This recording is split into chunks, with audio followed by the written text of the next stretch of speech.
So we've just integrated on the calculator. We're going to do it a different way now. So go to y equals, and let's actually do 1 over x. This is the one that we did the other day, and we kind of found an estimate.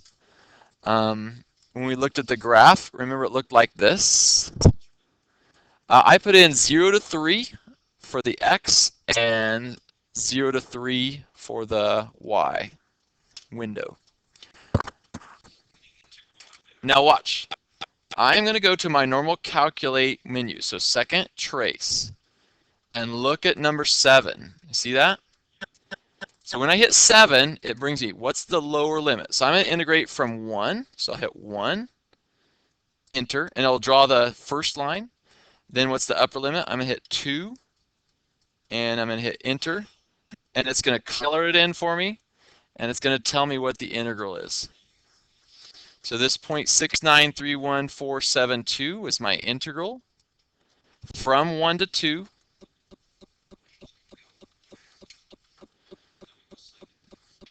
Remember, if you have the graph and you want to calculate its integral, second trace is the calculate menu, and it's here number 7.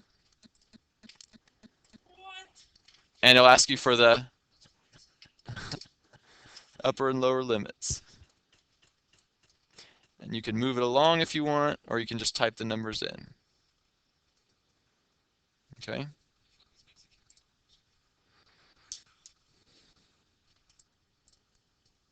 So we were talking about how some of the notations on the calculators are put in this way. And okay, so here we're going to find the area between the x-axis and the curve y equals cosine of x from 0 to 3 pi halves. We're going to find this area and this area, both of them together. Whoa. Now you may notice that part of this area is above and part is below. This area is positive. What do you think this calculator thinks about this area? It does. So if we were to look at a symmetric portion of the function, say from 0 to pi, what do you think the integral would be? The integral would be 0, because you'd have the same amount of area above as below. That's right. That's right. It's correct. So the integral on your calculator, the definite integral, is really sometimes called the net area. It's the difference. Like you can get a negative value for your integral if you're integrating below. Okay? So let's kind of play around with that before we do this actual problem. I'm going to stop the video. Okay, so we're talking about this curve. We want to include both of these areas. So this is what's going on. We're going to integrate from 0 to pi over 2, and that's going to be what type of an area, positive or negative? That's going to be positive.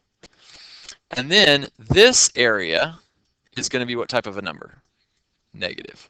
So if I subtract that negative number, that's going to make it a positive area.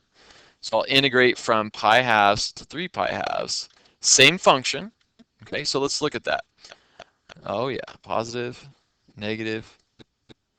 Now this is where we learned all of our derivatives. We're doing the antiderivative. So cosine is the derivative of sine. So I'm going to evaluate sine from pi halves to 0 and subtract sine from 3 pi halves minus the pi halves. So remember, I evaluate each one, sine of pi halves minus sine of 0 minus the sine of 3 pi halves minus the last one, sine of pi halves.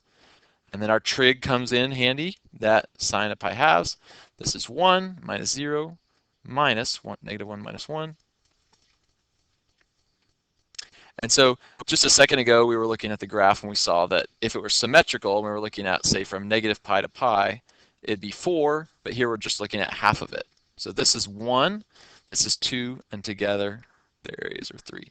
And you can see it right here, absolute value. This area would be 1 for this positive part. This would be negative 2. Yeah. And so if we subtract that, we get 3.